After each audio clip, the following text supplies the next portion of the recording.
Hello. Let me know if you can hear me. I am not sure if you can hear me. So just let me know. First things first, full disclosure.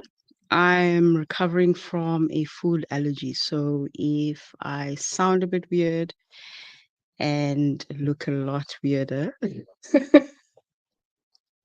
it's because of that. This week I discovered that I'm allergic to soya, which is a great tragedy for me because I really love that thing. So live and let live to learn. That's the first thing. And today, I want to welcome you all, those that are familiar with this and those that are new to our live stream. Uh, welcome, welcome. I'm going to cater to two groups, those that want to stay on and those that want to just hear the top highlights of what today is about. These sessions that I host on a Wednesday are Q&A, ask your questions sessions, and you pretty much ask anything that is career transition related, transition season related, parenting related. Ideally, we receive the questions beforehand. Sometimes we have no questions, and so I address whatever issues are coming up. Today, though, three areas. So this is for the people that just want the top highlight, see if they want to stay on. I'm going to talk about, I'm reading from my notes, how to overcome challenges of a career transition as a single mom.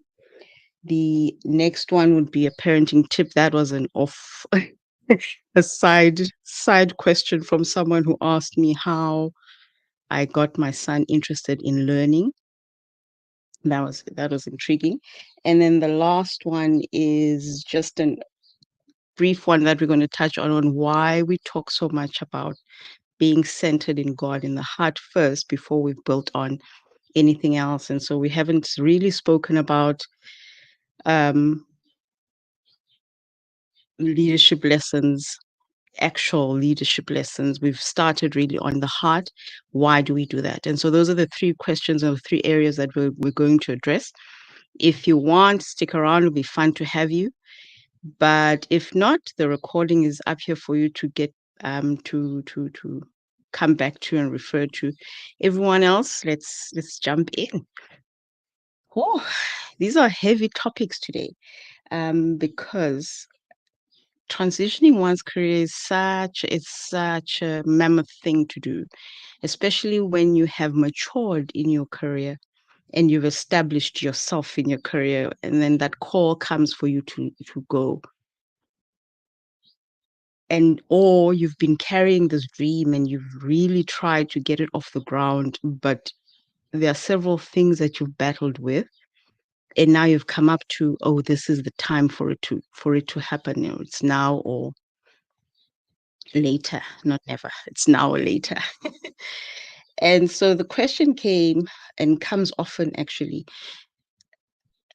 in several ways. One of those ways is, how do you deal with self-doubt in the transition season? How do you deal with um, the fears and the anxieties of leaving your job and going to something new, or going to a different career altogether, or taking on that promotion? How do you deal with that when you doubting yourself? um how do you deal with the financial strain? How do you keep motivated? And so I grouped these three areas. There's more, I'm sure, and if there are more, please put them in the comments and I'll answer them as much as I can. What I cannot answer, I'm very good at finding out. And so put a question in, answer it if we can. And if we can't, I will find out and I will answer you later. Right. And so dealing with this question of how do I overcome challenges as a single mom stems from questioning our worth, questioning whether we have the abilities to do what we're meant to do or what we're called to do, and whether or not we have the qualifications for it. Most of us are going to be asked to go into places where we have no history with, or or communities we have no history with, industries we have no history with, nations we have no history with. And we're going to have to rely on the fact that we have been trained in quiet places, we have been trained in hidden places. When the career transition moment comes, usually there has been signals and signs that happened years before, where you find yourself falling into the same type of projects or type of work that you are employed to do one thing, but you're mostly drawn to one area of your work. So you're employed as a medical advisor, but you find yourself in training more. You find yourself in facilitating more. You find yourself in strategy more than you are in the medical advisory space, in the clinical opinion space. You're called, or you find that you're employed as a teacher, but you're finding yourself more involved in the project management part of the school, or the um, putting together the school fair part of the school. And so there are things and tools and skills that have been trained in. And so you don't need to question your abilities. You just need to look at your history, whether it is in that formal space or in the informal spaces that you hardly consider when we're doing or being called into career transitions, whether you've been leading in your child's school board and managing the portfolio of um, social media. That is a skill that you've honed. That is a skill that you've developed. That's a skill that is traceable. I'm drinking some water. That is a skill that you can offer. So consider the different skill sets that you have cultivated in the different areas of your life, because when God calls you, and the dreams that He's birthed in your heart and the visions He's given you, they are not exclusive to who you are. They are not external to who you are, but they are bits of you that either have been hidden, either have never really had room to explore, or you've touched on a little bit, but you've been cautious about it, or you've been told that that's not like you. That's not something that you would do, or someone like you would do. And so look back at your history, look back at the places you've been, particularly where you're questioning, am I able? Am I qualified? Um, and that part of self-worth,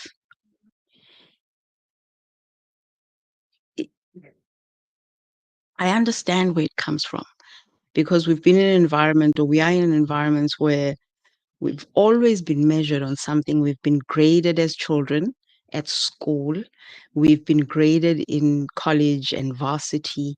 And then you get to work, and then there's a performance scale. You're always being graded as something out of something. You're negotiating your salary package, and they give you a range, and they tell you you are worth this much. And so some of us have taken that, especially when there are places where we have felt that have made us feel that we are less than, places that have labeled us as poor performers, um, failures, incapable.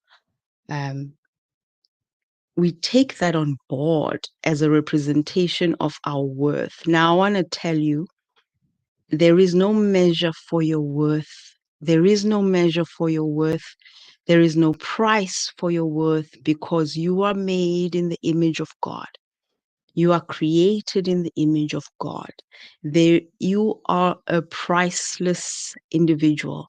The price that was paid for you is Jesus on the cross. And that is about it. No one else can put an amount on who you are and your worth. And so, one of the things I talk about, or talk to the people that I coach, is never trade, or used to coach career coaching, is never trade on your worth, never negotiate on your worth, because it waxes and wanes depending on how you feel about yourself, depending on what people have said about you. But navigate on the value that you can add. What do people get when they get you? What do people get when they get you? That is the kind of conversation I usually have with them. And that's been the kind of way and approach that God has used in my life whenever I've changed, or whenever I've taken on an assignment bigger than myself. Because one of the things is that when the assignment looks bigger than yourself, you're likely to undercharge because you think, oh, I'm not um, worth charging that much. But actually, you forget that you bring years of experience with you in that space, whether it is in a role or it is in your business and you're offering services. You are bringing years of experience with you in that space. And so the things that have happened to you in your life, the things that have been said to you in your life, do not add or take away. I mean, literally, they do not take away who you are as a person and what you have to offer. What do people get when they get you? And so to navigate this, I know I'm going in a roundabout way, but to navigate and overcome these challenges when you're going through a transition season, I talk a lot about having an advisory board. I will talk a lot more about it. I will. I made a video about it a few weeks ago because I truly believe in it. It's been one of the things that God highlighted to me that has helped me move along. Once I decided, or actually implemented it, it's been one of those things that I've gone back to over and over and over again, is the importance of having an advisory board. Now, my background is in both the clinical and the non-clinical spaces in medicine. Um, both of these places have facilities or forums where, when they're managing complex issues, they bring this to this board. So in the corporate space, they bring it to the board.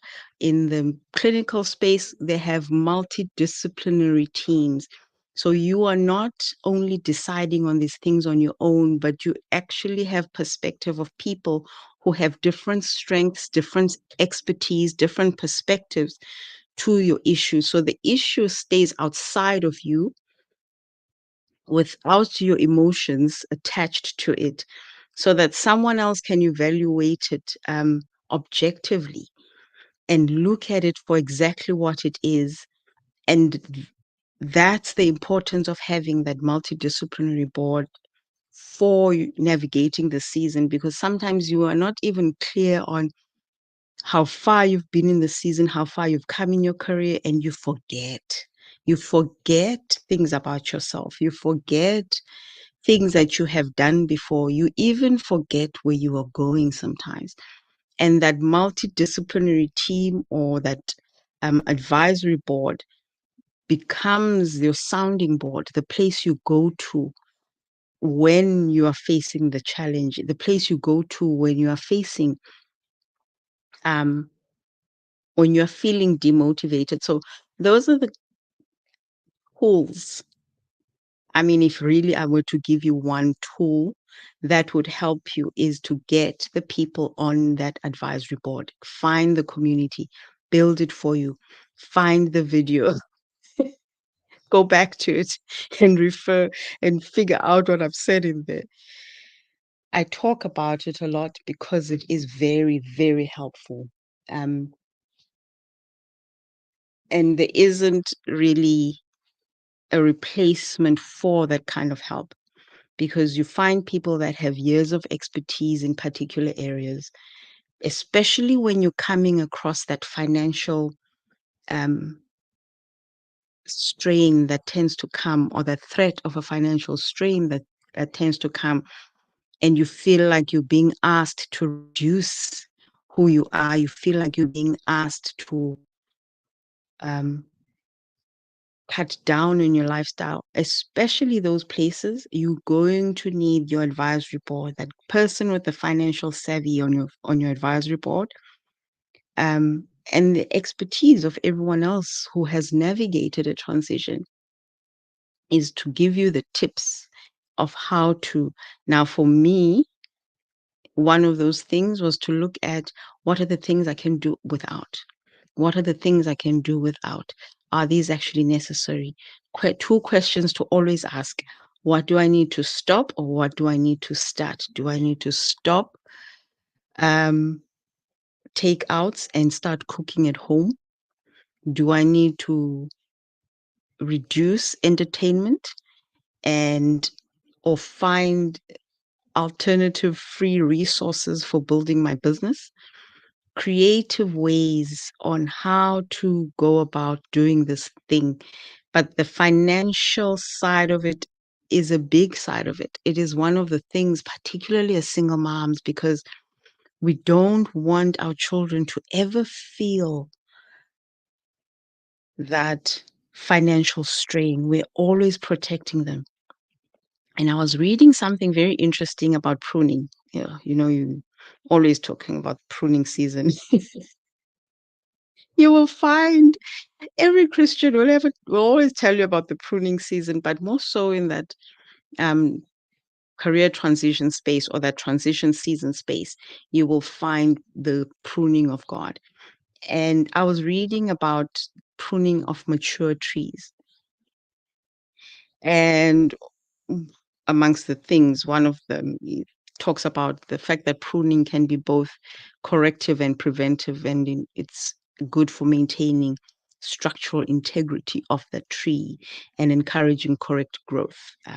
We've heard the verse in John 5 that talks about the pruning of God that happens. It prunes good branches and those that do not bear any fruit, so that they can bear much fruit. And so that the tree can bear much fruit. And so when you're going through this, um, the pruning process, one of the things they talk about, as I read, is one of the reasons to prune is to allow light and air to the landscape below the tree, because sometimes the tree overgrows and overshadows the landscape below, that it doesn't grow well. And I was thinking, I wondered, I was like, Lord, how does this look in my life? And the example he gave me, which was a very painful time for us, but the example he gave me was, if I had been able to, if I hadn't gone through that pruning season between 2020 and 2021, there are experiences that I would have just paid for my son to avoid. There have been things that he has had to navigate that if I still had my full salary, I would have just paid for the problem to disappear. And he wouldn't have grown to mature in the way that he has matured. He wouldn't have the steadfastness and the um, focus that he suddenly has, and the sense of his calling and his responsibility, and who he's called to serve. Because I would have paid for the problem to disappear. Actually, the problem would never even have existed because I would have been in a position to pay. So my pruning resulted in his having to now live through this experience. But in that experience, he grew. I mean, he grew in stature, but not just physically, but in the spirit and mentally and emotionally, he grew in stature. And so sometimes that pruning season is not necessarily only for you. That financial space where God takes you through is not only necessarily for you. And that's why it's good to sit with your advisory board, and it's good to sit with a person who's financially savvy, so that even the things you're trimming away um, are things that do not serve you now or no longer serve you now. Finding different ways of doing things, finding a different source of income that you probably are not comfortable with, finding a different way of establishing a business, because most of us are taught that as an entrepreneur, you need funding. But actually, what you need is creativity on how to use the resources you currently have, especially in a place where you can do most things online. There are many free resources. In our community, in the resources section, we list some of the tools of the trade that we have used that we have liked. And you'll find there, like right now, I'm using StreamYard. I started StreamYard on a free account. This is a paid account right now. Um, but as a start, there was enough for me to just do the free account. And so as you increase, as you grow, so you take on more, but there is the wisdom of God in all of that. And so I know I've grouped a lot under how do you overcome challenges of the career transition as a single mom, particularly self-doubt, financial strain, and remaining motivated. But I hope that I have covered all the places that you have any questions on. And if you have more questions on this, please feel free to um, drop the comment in the, leave us a comment, drop, leave. Which one is it? Leave us a comment. And I will answer as much as I can. I will answer as much as I can. And if not, we will invite somebody who has an answer for you. Why do I always knock this camera? I need to find a different position for this thing. Anyway, moving swiftly along. How did I? Oh, this one is weird. It's a parenting tip. I really rarely give out parenting tips because our children are different. Each one of our children is called differently. They're made differently. And so I never compare my parenting to someone else's parenting. Firstly, because I understand that parenting is difficult. It is a challenge. It can be exhausting. And so, yes, there are parenting standards, but I believe that you need to seek the wisdom of God for your particular child. So that's how I'm going to start answering this. Each one of our children has a purpose in God. The first thing God said to me when I had my son, and I mean, I love my child. And the first few months, I refused to go anywhere. I was just sitting and staring at this face. And my mom kept telling me that that child is going to grow and leave you alone. You need to find friends. So started this plan to start going out to friendship gatherings or whatever you call them, hangouts. Started going out. Um,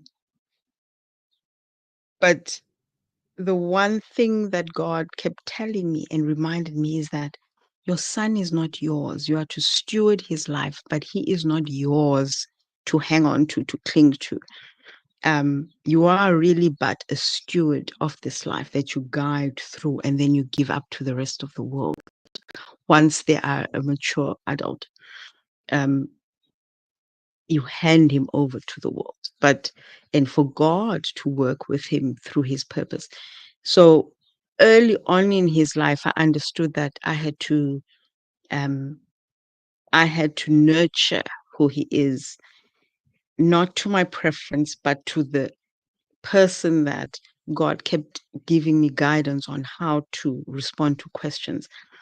And so for him learning, the first thing I had to do actually was concerning me.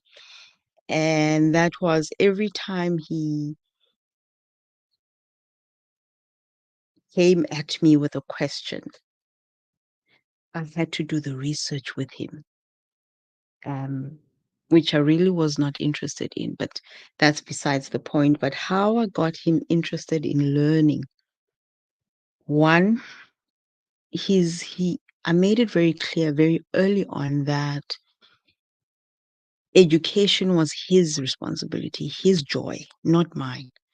Um, that I would be happy and proud of him for him giving his best.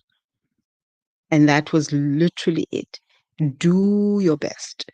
Do your best consistently.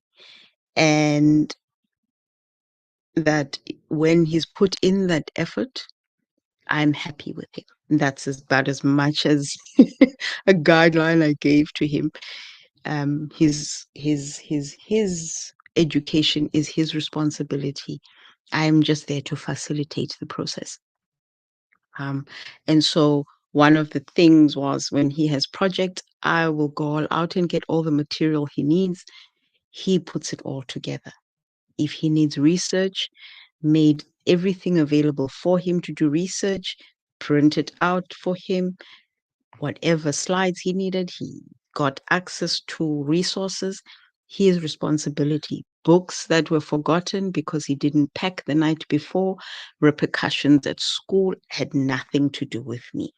And so he got into this habit of, if my mom says this, then there is follow through. So if I don't take responsibility, so even for bedtime, for school, there was no battle for bedtime for school because when I gave him the time and the day he dared to not, he got to school and fell asleep at school.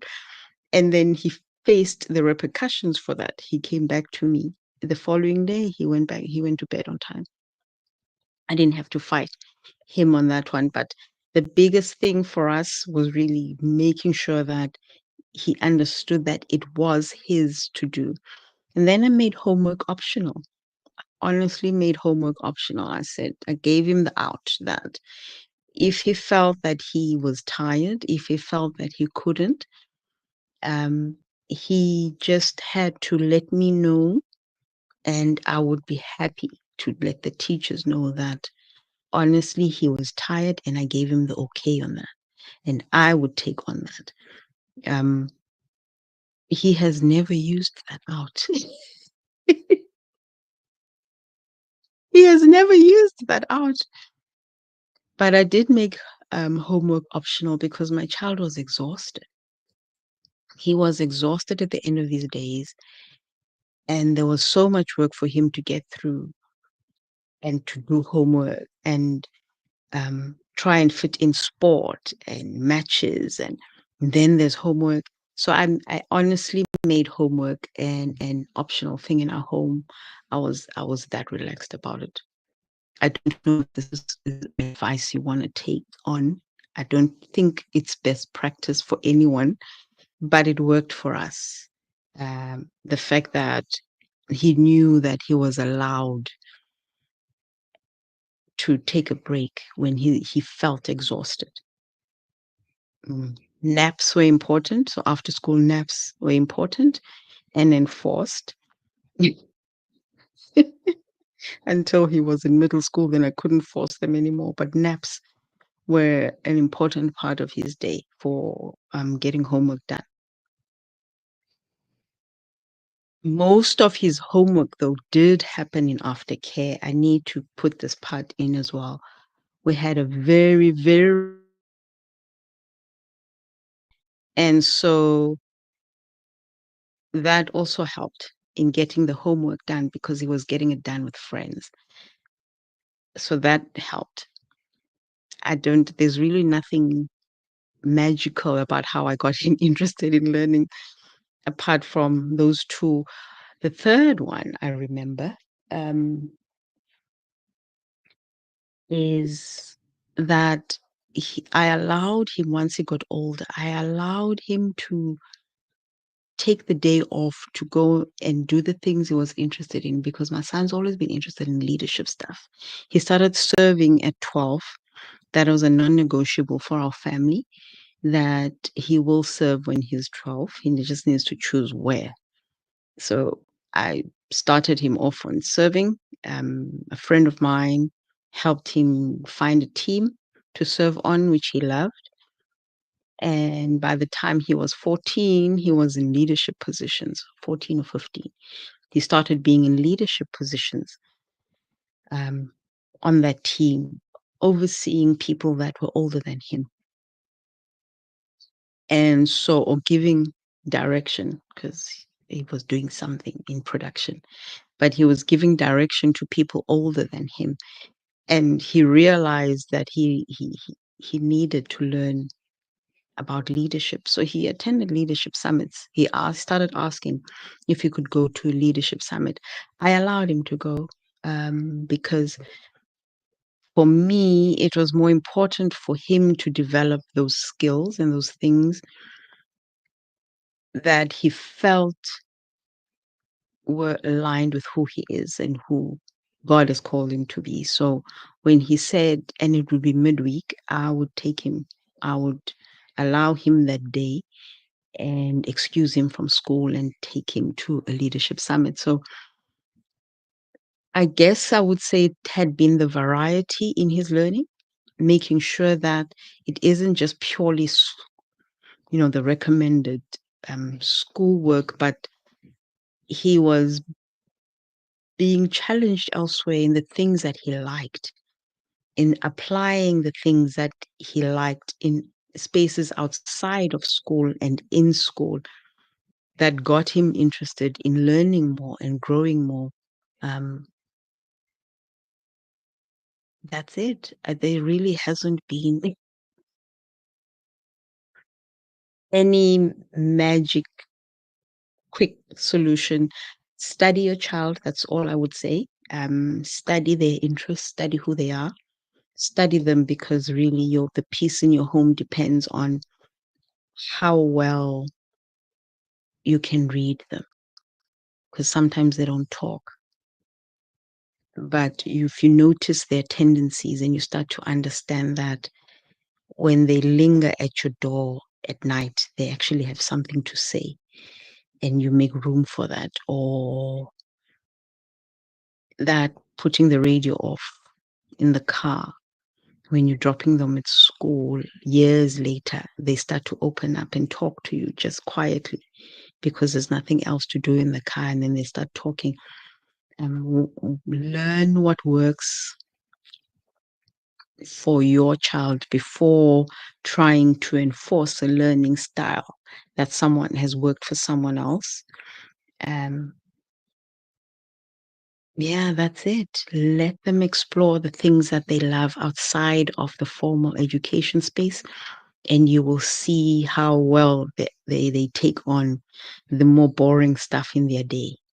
Yeah, that's it. Because I mean, I saw how much of that had um, infused in who he was or had become part of who he was during the lockdowns, because I didn't even have to monitor him in the lockdowns. He would get up, make himself breakfast. Yay, for those that can make themselves breakfast, make himself breakfast and then go and sit in front of his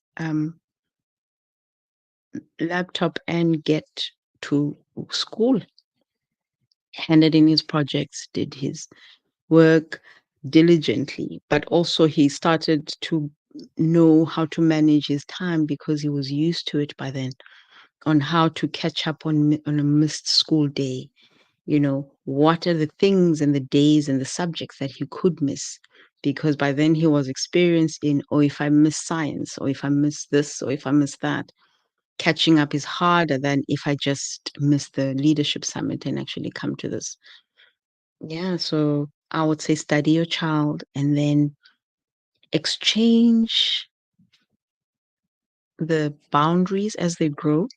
Exchange boundaries um, for freedoms. Am I saying that right? But every time they grow and expand, exchange something with them that they are responsible for.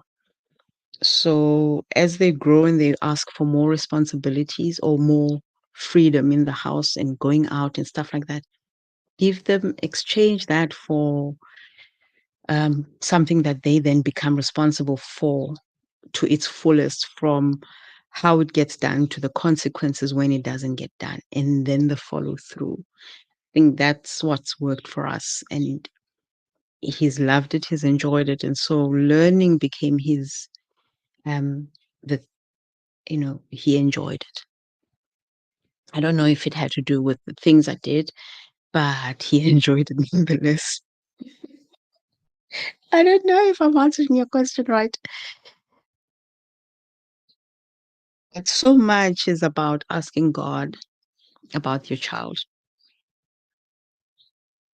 who they are, and what is the role for this child? What is the how am I supposed to be in raising this child? I'm not going to claim to have reached perfection, but I have 21 years of experience in raising him. Um, and I have little knowledge, very little, but it's there. Because I can never say I know parenting. I know parenting one child. I don't know how to parent every other parent's child. Blah, English. Last question that I'm answering is, why do we talk about God? Why do we do the hard things first before we're talking more about the business and entrepreneurship stuff? Career transitions, or transition seasons rather, let me just talk about transitions as a whole and not career, life, location, but just transitions on a whole. Many years ago, a preacher or pastor in our church said, transitions are places of mourning. And I took that to heart because he said something that stuck with me, that both beginnings and endings are at the same place in a transition, and often they overlap. And I believed that for a while, but I realized that in a transition, you are ending a season, but you're not immediately beginning that season. Now, externally, you've changed, yes. There's a change, but that transition hasn't yet happened, because the transition is the deeper work, the psychological work, the men the mental psychological, it's the emotional work, it is the spiritual work that goes into being who you're going to be in that new place. And so I talk a lot about God now because the foundational work needs to happen. Often people make changes, and also organizations make changes and change management initiatives, and they fall flat, expensive ones, and then they fall flat, and we struggle to understand why. And one of those reasons and one of those things is that the transition work or the foundation work wasn't done thoroughly, wasn't given the time it needed. We rushed through it because we had timelines that we wanted to meet. And so I sit and talk a lot about the hard things, forgiveness, cultivating the belief in who God's character is in that space, and not looking at it as the messy middle, but the merciful middle, because you learn the mercy of God in how He has shielded you so that you can actually go through this training without so much exposure of your lackings and your shortcomings. The perspectives you've held that have limited how far you've gone. Those things, that's hard work that needs to happen. Often people say that um, God needs to grow your character before you get to the next level. And that's true, but sometimes He also needs to establish you, um, not so much in character, but in authority. That's the word. And so you have to learn how to endure those long seasons. And one of the things, I mean, I remember that phrase so well. I wanted to cry when he said it. He said to me, you are in need of endurance. And I thought it was a 6 month thing. I honestly thought, yay, 6 months of endurance. I can do that. No, no. This has been 4 years of training in endurance. And that started off with two surgeries back to back, almost 6 months apart. Two major surgeries. Well, one is usually seen as a minor, it's actually a major surgery. And then the second one was major, proper major. And God was like, you are in need of endurance. And I was like, ew. Yeah, okay, I'm going to recover. And I had to learn through those processes that recovering is quick. Often we say you need 6 weeks to recover. Returning to function is longer. Returning to being able to do the things you need to do is longer. Realizing that you can no longer function that way and you now need to learn to do things differently and new, because one of the things I had to relearn was walking. That was weird. But I had to figure out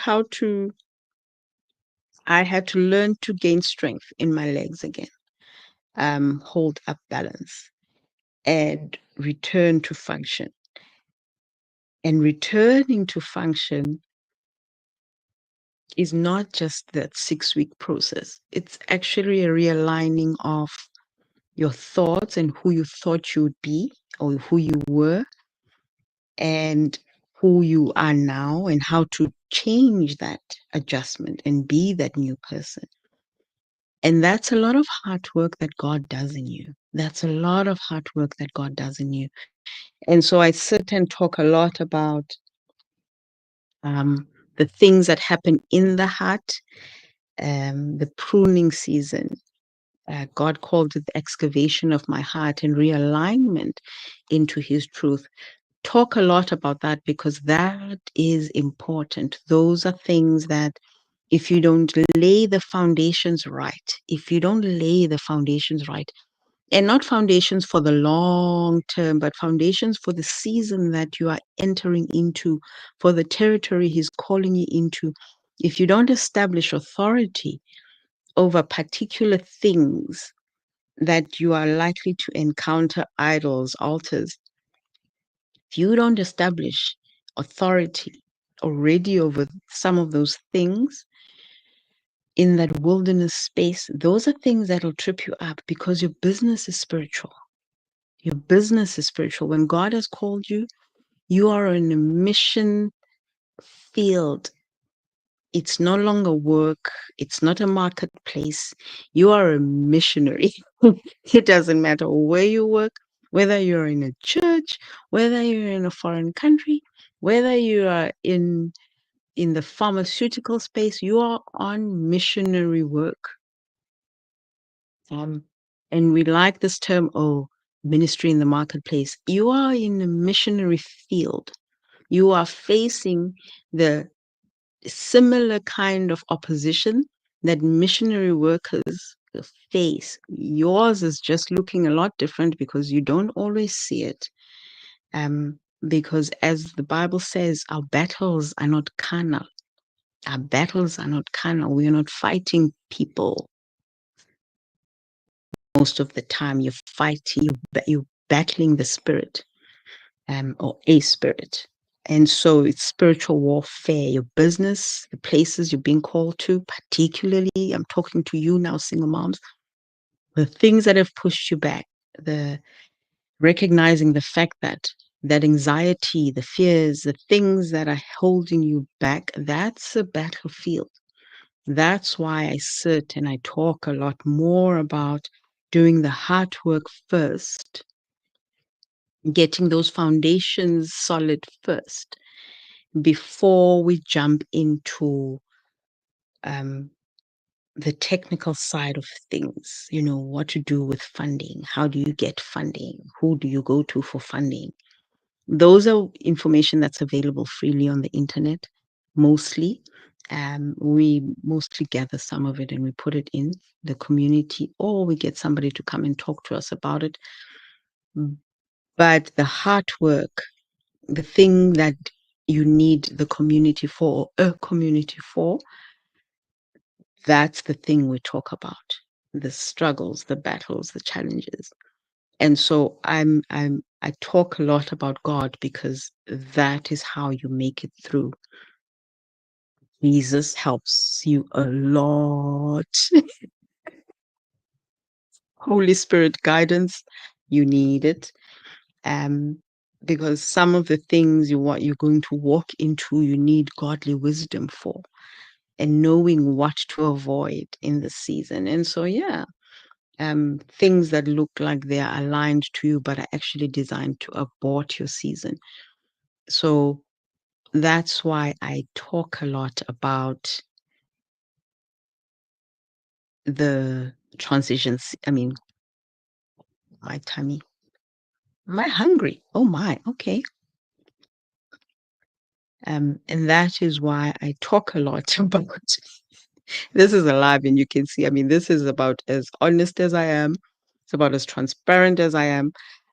I'm not two people.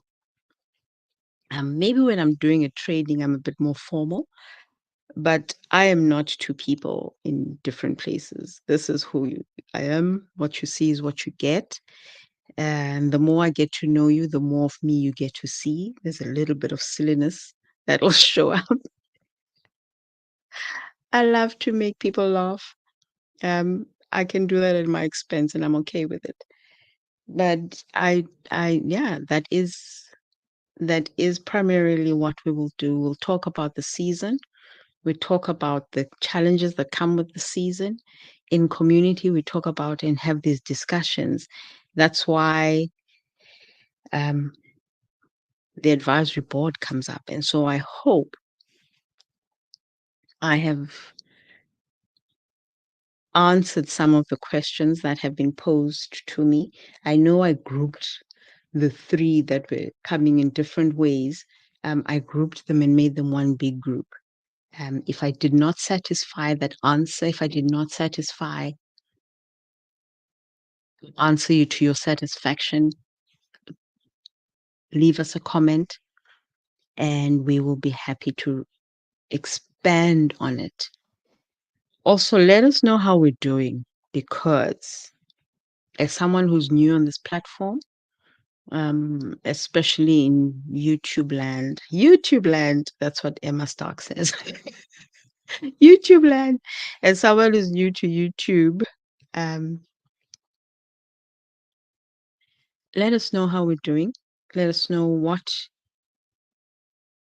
topics you'd like us to tackle. If it is within our expertise, I'll let you know. But as I say, I'm very good at finding out. If I cannot find it out, I'm excellent at referring people because my background is clinical and we are taught that know when to refer. So, with that note and a prayer in my heart that, oh, stay the path, stay the path. I know, sorry.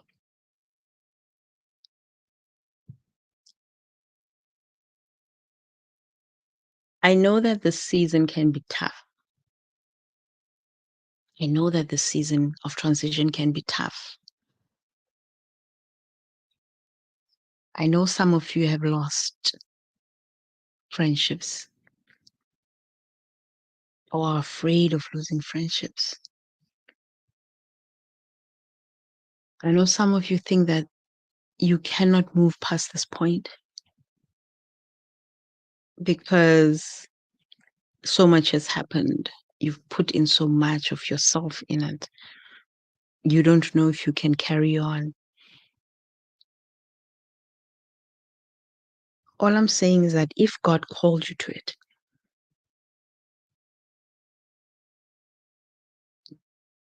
and you are certain that God called you to it,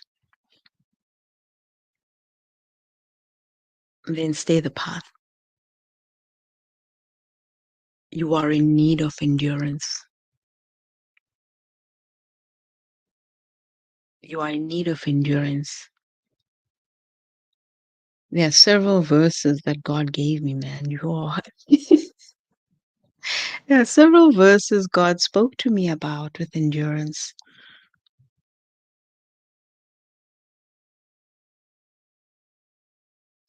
That suffering or endurance is found in suffering.